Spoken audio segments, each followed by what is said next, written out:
22절에서 21절 말씀. 엘리의 아들들은 행실이 나빠 여호와를 알지 못하더라.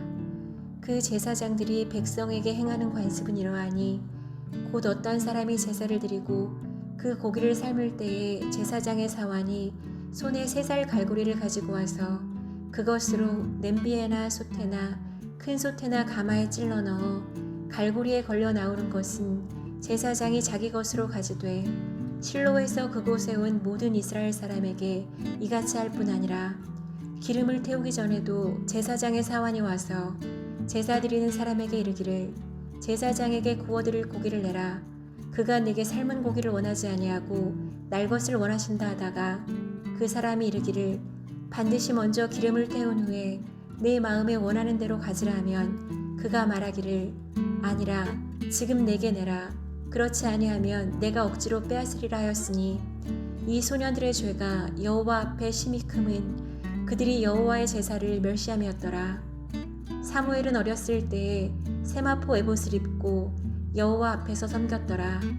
그의 어머니가 매년 드리는 제사를 드리러 그의 남편과 함께 올라갈 때마다 작은 겉옷을 지어다가 그에게 주었더니 엘리가 엘가나와 그의 아내에게 축복하이르되 여호와께서 이 여인으로 말미암아 내게 다른 후사를 주사 이가 여호와께 간구하여 얻어 바친 아들을 대신하게 하시기를 원하노라 하였더니 그들이 자기 집으로 돌아가매 여호와께서 한나를 돌보시사 그로 하여금 임신하여 3 아들과 2 딸을 낳게 하셨고 아이 사무엘은 여호와 앞에서 자라니라. 아멘.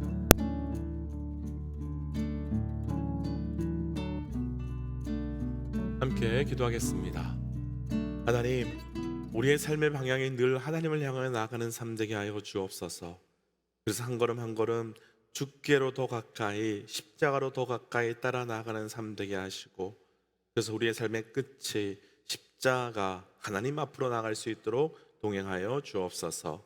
이 모든 말씀 예수님 이름으로 기도하였습니다. 아멘. 할렐루야.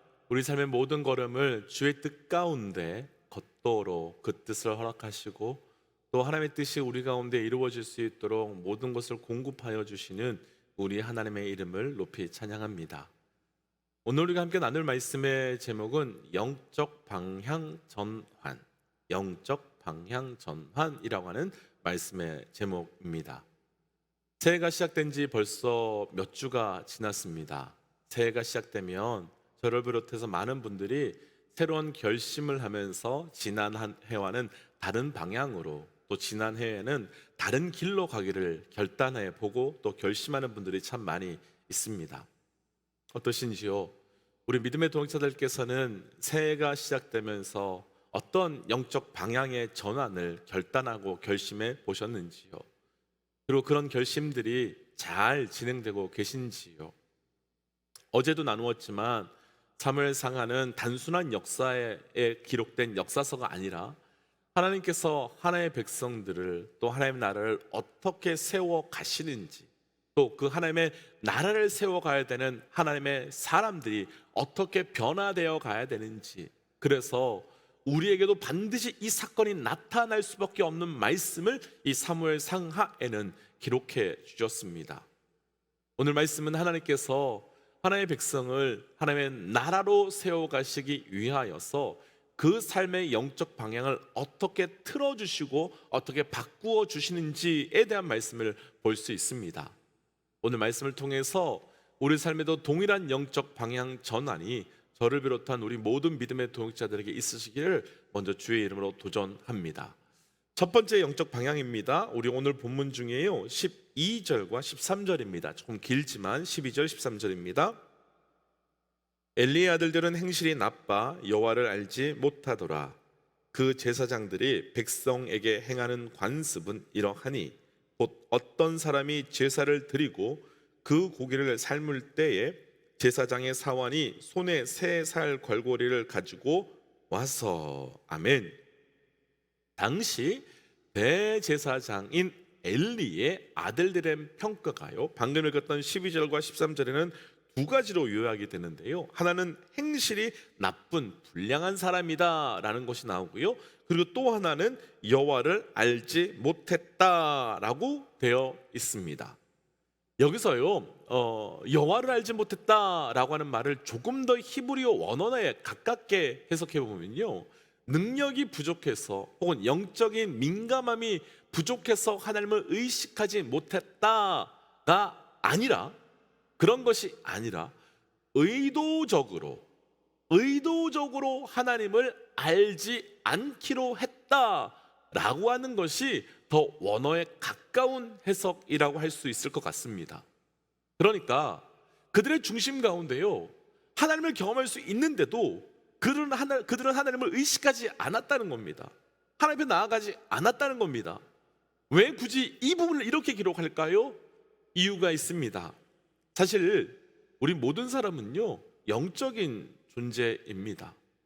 그래서 우리는 그분을 충분히 인식할 수 있는 능력이 이미 우리 가운데 있는데, 우리가 스스로 그분 인식하기를, 그분께 나아가기를 거부하고 있는 모습을 보여주시기 위함입니다. 그러니까 우리 모든 사람들은 하나님을 인식할 만한, 하나님을 경험할 만한 능력이 없는 것이 아닙니다. 하나님은 창조하실 때부터 그 능력을 우리에게 충분히 부어주셨는데, 우리 스스로 그분을 인식하거나 인식하지 않고 거부하고 있는 겁니다. 이런 자를 향해서요, 조금 전에 우리가 읽었던 12절 말씀 갖고 가시면 행실이 나쁘다라고 표현되어 있는데요, 이 말을 히브리어로 표현한다면 벳야랄이라는 단어를 쓰는데요, 그 뜻이 쓸모없는 자라는 뜻이기도 하지만, 이 단어를 쓴 게 심각한 이유가요, 이 벳야랄이라는 단어의 명사가, 그러니까 이 단어로부터 출발된 그 명사가 바로 벳야알이라는 단어인데요, 이 단어의 뜻이 뭐냐면 마귀, 사탄이라는 뜻입니다. 그러니까요, 대제사장의 아들이란 말이에요.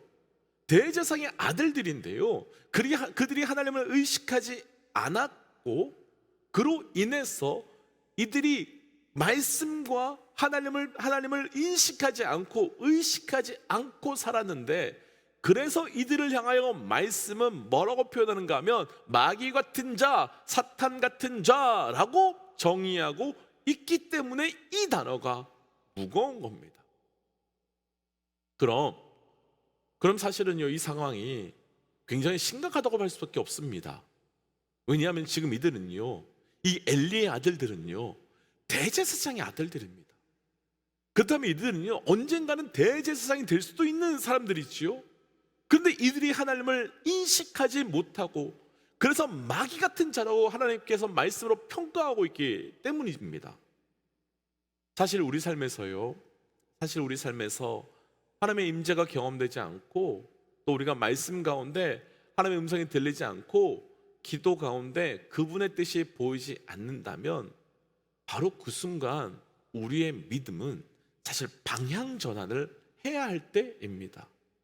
다시요, 우리가 말씀 가운데 나아가고요, 기도 가운데 나아가고요, 예배 가운데 나아갔는데도 그분이 경험되지 않는다면, 우리는 속히 방향 전환, 영적 방향 전환을 해야 할 때입니다.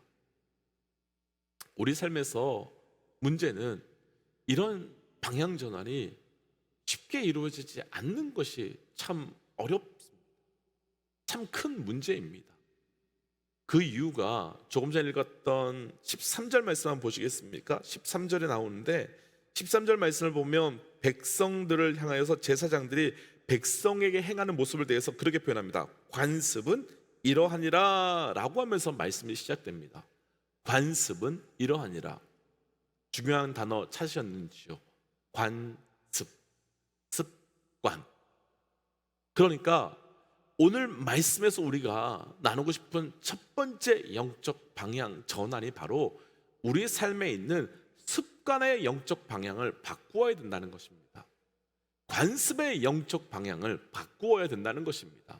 먼저 도전하고 말씀을 조금 더 묵상하지요. 사랑하는 믿음의 영적 여러분, 저를 비롯해서 우리 삶에서요, 하나님이 경험되지 않을 때, 하나님의 음성이 들리지 않을 때, 하나님이 우리 삶 가운데 느껴지지 않을 때 우리의 습관, 영적 습관과 내 삶의 영적 관습을 바꾸어 갈 수 있는 영적 결단이 있으시기를 주의 이름으로 도전합니다. 습관이라는 단어는요, 편안한 단어이지만 동시에 아주 무서운 단어이기도 합니다. 습관이라는 것이 내 삶에 익숙해지는 동시에 사실은 이 편안함 습관은 우리를 무감각하게도 만들 수도 있기 때문입니다. 또한 내 삶의 그 어떤 것이 습관이 되는 순간 그것은 나의 영성을 형성하는데, 그 습관이 나의 영성을 형성하는 동시에 내가 어떤 신앙을 추구하는지를 보여주기 때문입니다. 엘리의 아들들은요, 하나님을 인식하지 않는 것, 매 순간 하나님을 인식하지 않는 것이 처음부터 습관이 되지는 않았을 것입니다. 한두 번 경험이 습관이 되어버렸고, 그 습관이 그들의 삶을 향하여 사탄 같은 자, 마귀 같은 자라고 하나님을 인식하지 않는 영성의 삶을 결론짓게 만들어 버렸을 겁니다. 교회 생활이요, 교회 생활이 익숙해진다는 것은 매우 편한 일이기도 하지만 한편으로는 위험한 일이기도 합니다. 왜냐하면 무감각의 신앙은 은혜가 나를 이끌어가는 것이 아니라 습관이 나를 끌고 가고 있기 때문입니다. 그래서 습관적으로 기도하고 습관적으로 예배하고 습관적으로 기도할 수 있습니다. 그래서 신앙생활 하면서 성전에 익숙해지고 교회 생활에 익숙해지고 예배에 익숙해지고 내 신앙의 패러다임에 익숙해지는 것 반드시 깨트리고 그 방향을 바꾸어야 됩니다. 우리 믿음의 동역자들께서는 어떤 습관을 가지고 계신지요? 아니, 특별히 어떤 영적 습관을 가지고 계신지요? 조금만 문제가 생기면 화를 내는 습관이 있으십니까? 조금만 어려운 일들을 만나면 모든 연락 끊고 혼자 그냥 동굴 속으로 쑥 들어가 버리는 습관들 있으신지요? 조금만 힘든 문제, 어려운 문제가 오면 예배 포기하고 내가 해결해 보겠다고 나서시는 그 습관이 있으신지요? 내 삶의 그 무엇을 하나님보다 더 크게 여기시는 그런 습관 있으신지요? 말씀은 우리에게 아침마다 새롭고 늘 새롭다고 말씀하시지요. 그래서 우리는 하나님 앞에서 우리의 영적 습관을요, 영적 방향을 무감각과 익숙함에서 민감함으로 바꾸어야 됩니다. 다시요, 우리의 영적 습관을요, 무감각과 익숙함에서 우리의 영적 습관을 민감함으로 나아가도록 끊임없이 바꾸어야 되는 겁니다. 그러니까 무감각한 것에 익숙해지는 것에 우리가 익숙해지는 것이 아니라 날마다 새로운 하나님이 경험되는 것, 날마다 새로운 말씀의 은혜가 경험되는 것에 익숙해져야 된다는 겁니다. 그 민감함이 우리를 새롭게 하기 때문입니다. 그래서 축복하기는 우리의 영적 민감함이 우리의 영적 습관 되시기를 주의 이름으로 도전합니다. 두 번째 영적 방향 전환, 우리 15절과 16절입니다. 15절과 16절이에요. 함께 읽지요. 기름을 태우기 전에도 제사장의 사원이 와서 제사 드리는 사람에게 이르기를 제사장에게 구워 드릴 고기를 내라. 그가 내게 삶은 고기를 원하지 아니하고 날 것을 원하신다 하다가 그 사람이 이르기를 반드시 먼저 기름을 태운 후에 내 마음에 원하는 대로 가지라 하면 그가 말하기를 아니라 지금 내라. 그렇지 아니하면 내가 억지로 빼앗으리라 하였으니. 아멘. 당시 하나님께서는 이스라엘 백성들이 제사를 드리고 나면 제물 가운데 일부를 제사장에게 주어서 먹도록 하는 은혜를 베풀어 주셨습니다. 그런데 엘리의 아들들은 우리가 방금 읽었던 그 말씀처럼요, 제사를 드린 이후에, 그리고 제사가 끝난 이후에 그것을 받는 것이 아니라 제사를 드리기도 전에 하나님의 것을 먼저 취하는 모습이 나타납니다. 왜 그럴까요? 왜 이런 죄를 짓고 오히려 사람들은 말림에도 불구하고 내놔라 라고 말하고 있는 걸까요? 이 정도면 이 아들들은요, 내가 그럴 만한 권리가 있다는 것, 이 정도면 내 위치가 이런 것을 누릴 만한 자격이 있다는 것, 그렇게 말하고 있는 것이지 않겠습니까? 그런데 내 권리, 내 위치, 내 보상, 그것이요, 신앙, 아니 십자가 앞에서는 다 내려놓아야 됩니다. 다시요, 내 권리, 내 위치, 내 보상, 십자가 앞에서 그거 다 내려놓아야 됩니다. 그거 가지면 안 됩니다. 오늘 말씀에서 나누고 싶은 두 번째 영적 방향 전환은요, 내려놓음의 방향 전환입니다. 우리는 내려놓음의 방향을 바꾸어야 됩니다. 그럼 무엇을 내려놓아야 될까요? 그것은요, 우리 자신에 대한 권리와 우리 자신에 대한 보상과 우리 자신에 대한 자격에 대한 모든 것을 다 내려놓으셔야 됩니다. 우리는 무의식 중에 하나님을 위해서 우리가 무엇인가를 포기하면 하나님은 다른 무엇인가를 채워주셔야 된다라고 생각하지요. 그리고 때때로는 우리가 무엇인가 포기한 것보다 더 큰 것을 은연중에 기대하게 됩니다. 그리고 바로 그런 사람들이 오늘 말씀에 등장하는 대제사장의 아들들인 엘리, 그 엘리의 아들들입니다.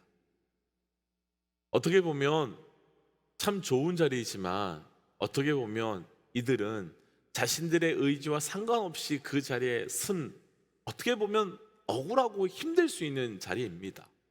그래서 어떻게 생각한다면 이들은 보상 심리가 있었을지도 모릅니다. 내가 원해서 대제사장 되는 거 아니잖아. 그런데 나를 이렇게 억지로 마음대로 살지 못하게 대제사장으로 부른 것은 하나님이시니까 그에 대해서 나를 보상해 주어야 되는 거 아니야? 그에 대해서 나를 채워주셔야 되는 거 아니야? 이런 생각할 수 있습니다. 우리 삶에서요, 내려놓음의 방향 전환이 바로 여기서 일어나야 됩니다. 이런 것은 내려놓음이라고 표현하지 않고요, 투자라고 말하지요. 제가 만약에 목사가 되었다고, 하나님, 내가 하나님 위해서 목사 됐으니까 이거 주세요 라고 한다면, 하나님, 내가 교회에 이렇게 헌신했으니까 내 자녀, 내 가정 이런 거 더 부어주셔야 돼요 라고 한다면 그것은 헌신이라고 부르지 않습니다. 그것은 하늘께 반응한 것이라고 말하지 않습니다. 그것은 투자라고 말하는 거지요. 그리고 우리의 내려놓음은요, 투자가 아니라 드림으로 올라가야 되는 겁니다. 우리가 내려놓는 것은 투자하기 위하여 더 많은 것을 얻기 위하여 하나님께 내려놓는 것이 아니라 하나님께 드릴 것이 그거밖에 없기 때문에 드림으로 우리는 내려놓는 겁니다. 오늘 말씀의 엘리의 아들들과 다르게 완전하게 오늘 말씀에 내려놓음, 아니 더 정확하게 표현한다면 드림의 내려놓음의 삶을 살고 있는 삶이 있는데 바로 사무엘의 어머니 한나입니다. 한나는 아이를 낳지 못했고 엘가나의 그 또 다른 부인인 분인나로 인해서 엄청나게 고난을 당했습니다. 그래서 한나는 하나님 자녀 주세요, 그 자녀 주시면 하나님께 드릴게요 라고 기도했고, 하나님은 한나에게 사무엘이라고 하는 아들로 응답해 주셨습니다. 그리고 기도한 대로 한나는 하나님께서 주신 사무엘을 올려드렸습니다. 아주 간단하고 심플한 것처럼 보이지만요, 사실 쉽지 않지요. 어떻게 얻은 아들인데요, 그 아들을 어떻게 하나님께 드릴 수 있습니까?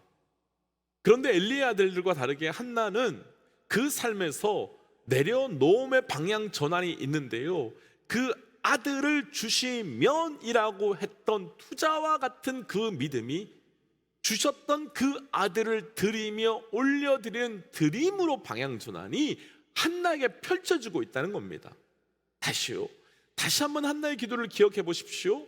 한나는 아들을 주시면 드릴게요 라고 말했던 투자와 같은 내려놓음이 있었다면, 실제 아들을 주셨을 때는 그 은혜에 너무 감사해서 아들까지도 드리는 그 드림으로 바뀌었습니다. 그러니까 한나는요, 내게 주신 아들을 누릴 수 있었습니다.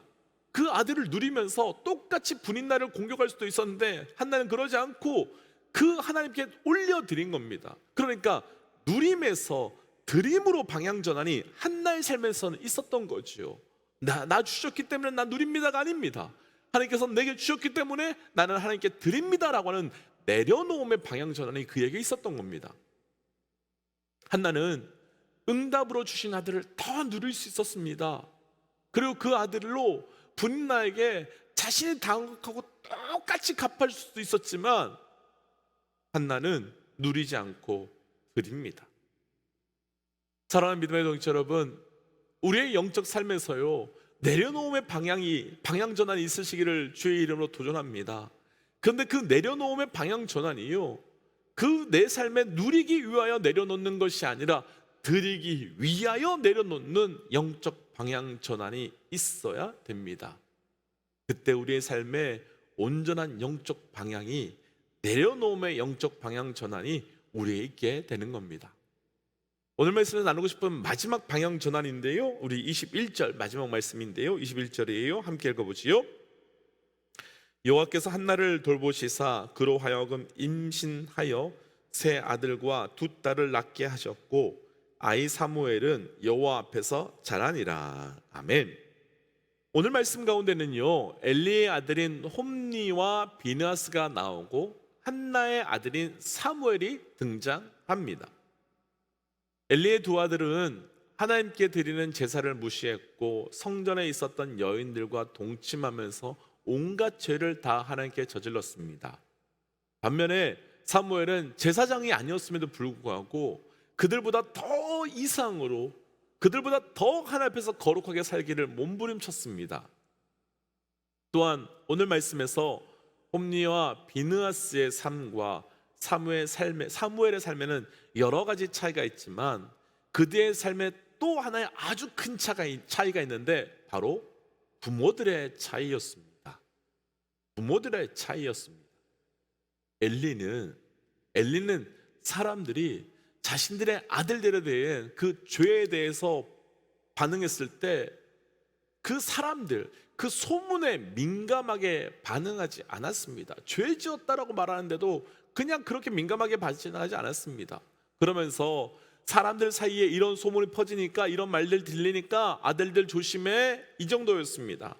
반면에 한나는요, 사무엘을 거룩하게 양육하기 위해서 어렸을 때부터 세마포 옷을 입히면서, 다시 얘기하면 제사장들이 입는 그런 옷을 입히면서 아주 거룩하게, 그 이유가 21절 끝부분에 보면 사무엘을 여호와 앞에서 자라게 하려고 아주 거룩하게 양육하는 모습을 보입니다. 두 가족이 엄청난 차이가 보이시는지요?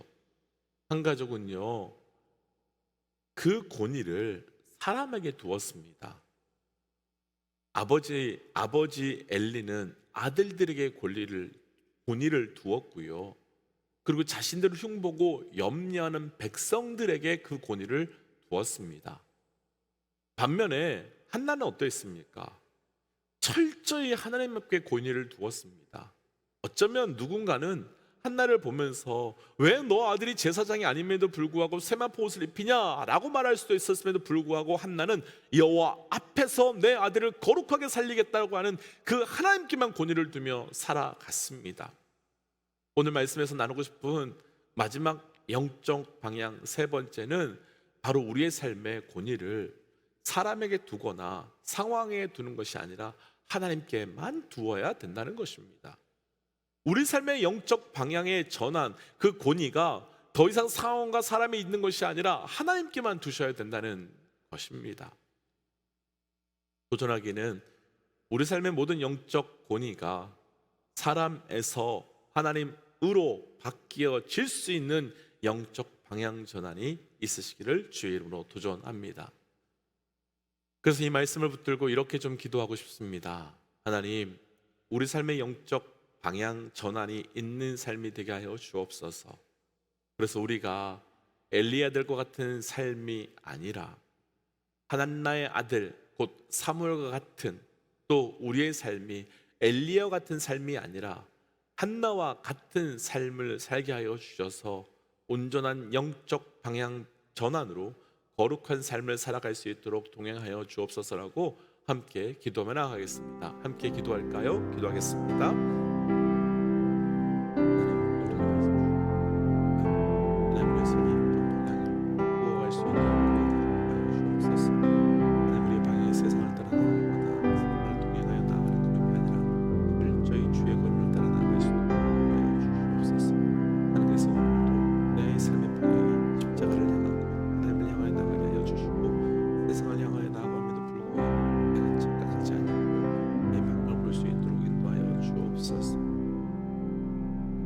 하나님, 오늘 주신 말씀을 붙들고 기도합니다.